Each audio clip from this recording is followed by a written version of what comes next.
आपण पाहत आहे महामुंबई। मुंबई पदवीधर मतदारसंघात शिवसेना ठाकरे गटाचे उमेदवार अनिल परब 26,000 मतांनी विजयी झाले। त्यांनी भाजपच्या किरण शेलार यांचा पराभव केला आणि विशेष म्हणजे भाजपचे मंत्री चंद्रकांत पाटील यांनी 4 दिवस आधीच अनिल परब यांचं ॲडव्हान्समध्ये अभिनंदन केलं होतं।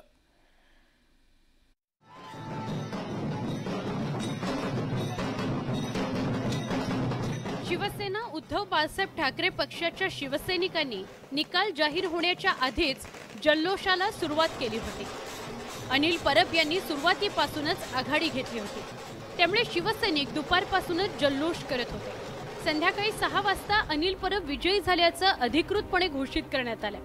अनिल परबांनी भाजपच्या किरण शेलार यांचा 26,020 मतांनी पराभव केला।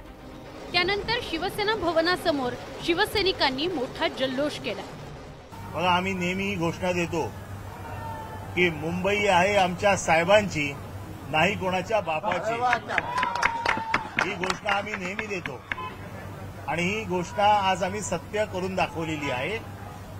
शिवसेना पदवीधर असो, आता शिक्षक असो, मुंबईमध्ये शिवसेना आणि शिवसेनाच आहे आणि ती सुद्धा उद्धव बाळासाहेब ठाकरे यांची शिवसेना।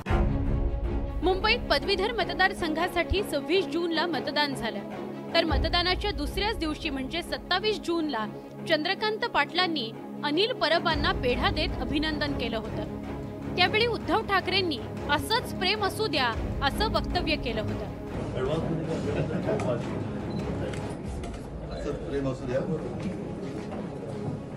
चंद्रकांत पाटलांनी ॲडव्हान्समध्ये अभिनंदन केल्यामुळे त्यांना आधीच निकालाचा अंदाज आला होता असं म्हटल्यास अतिशयोक्ती होणार नाही। दुसरीकडे आगामी विधानसभा निवडणुकीच्या तोंडावर मिळवलेल्या या विजयामुळे महाविकास आघाडीत उत्साहाचं वातावरण आहे।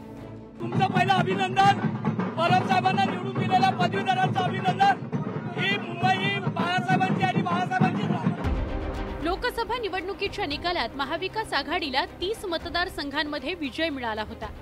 आता प्रतिष्ठेच्या मुंबई पदवीधर मतदारसंघातही विजय मिळाल्यानं विधानसभा निवडणुकीकरता ॲडव्हान्टेज मविया अशी स्थिती बघायला मिळते। Bureau report, news 18 Lokmat.